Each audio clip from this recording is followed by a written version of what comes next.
ករណីជនសង្ស័យគាត់ផ្ទះវិញបាទលួចទាំងលុយលួចទាំងកំភ្លើងបាទបានកំភ្លើងមួយដើមបាទប្រិមត្តជនដែលម្ចាស់ផ្ទះវិញគឺគាត់មានមុខរបរនៅទូនាទីជាមន្ត្រីយោធាហើយឮថាលុយដែលគាត់បាននោះគឺជាង$20000ឯណោះហើយមិនត្រឹមតែយកលុយទេយកកំភ្លើងខ្លីគាត់មកដើមទៀតបាទចកនជនសង្ស័យកំពុងតែត្រូវបានសមត្ថកិច្ចឡោមព័ទ្ធបាទហើយមិនទាន់ហ៊ានចូលនៅឡើយដោយសារតែជនសង្ស័យគឺគាត់យកកំភ្លើងបានមួយដើមប្រិមត្តជនតាមប្រភពមកគឺជាកំភ្លើងម៉ាក54មានក្របពេញបងតែម្ដងប្រិមត្តជនយើងបាទនេះបាទផ្ទះវិញជាហៅចែកខីបាទប្រិមត្តយើងនេះបាទគឺគាត់គាស់ផ្ទះហើយបាទលួចលុយហើយលួចទាំងកំភ្លើងទៀតប្រិមត្តជនយើងជនសង្ស័យបាទគាស់ហើយសង្ស័យបាទផ្លោះចូលខាងក្នុងផ្ទះបាទដើម្បីលួចយកកំភ្លើងខ្លីមកដើមព្រមទាំងលុយបាទលើថាជិត$30000ប្រិមត្តជនបាទពីផ្ទះរបស់មន្ត្រីយោធា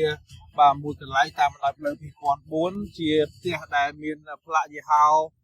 វិញផងដែរប្រិមត្តជនយើងបាទ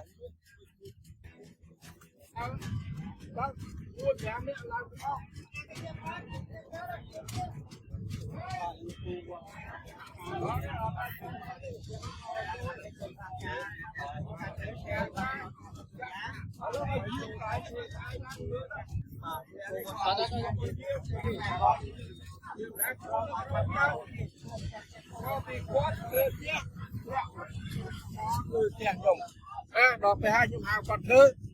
សងឲ្យខ្ញុំយកគាត់សងទេ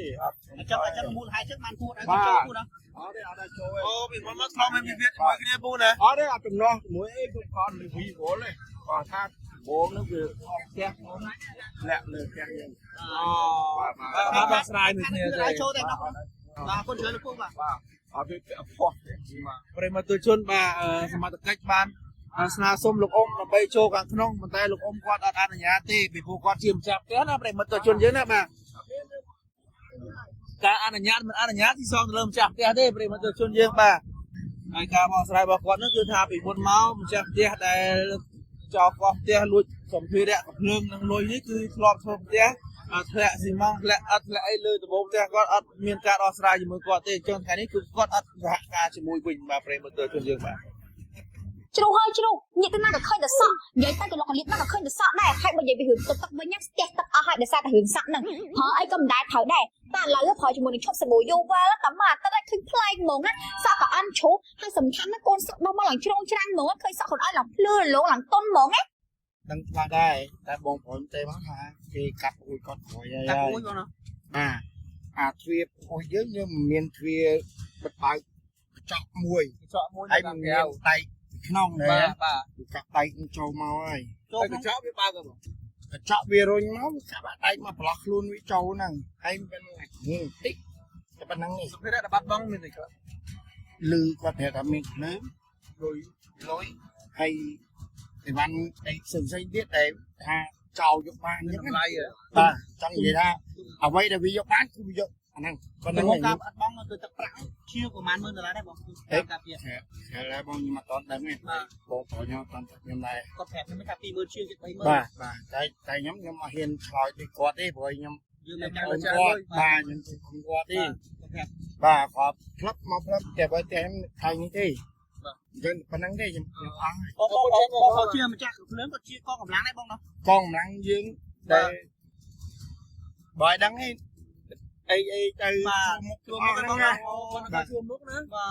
ទគាត់ដឹកគាត់ជួមទៀងណាជួមបងសម្រាប់តែទេបាទជីពខំថាសមត្ថកិច្ចនឹងស្រាវជ្រាវគាត់ខ្លួនជនសង្ស័យយកលុយចាប់គោលជូតបងប្រុសវិញចាក់ជាមិនខានមកមិនបានដែរឲ្យចាប់វាបានចាប់បានមកសំខាន់ចាក់ជនសង្ស័យបានបងចាប់វាបានមិនយើងមានតាំងមកបាន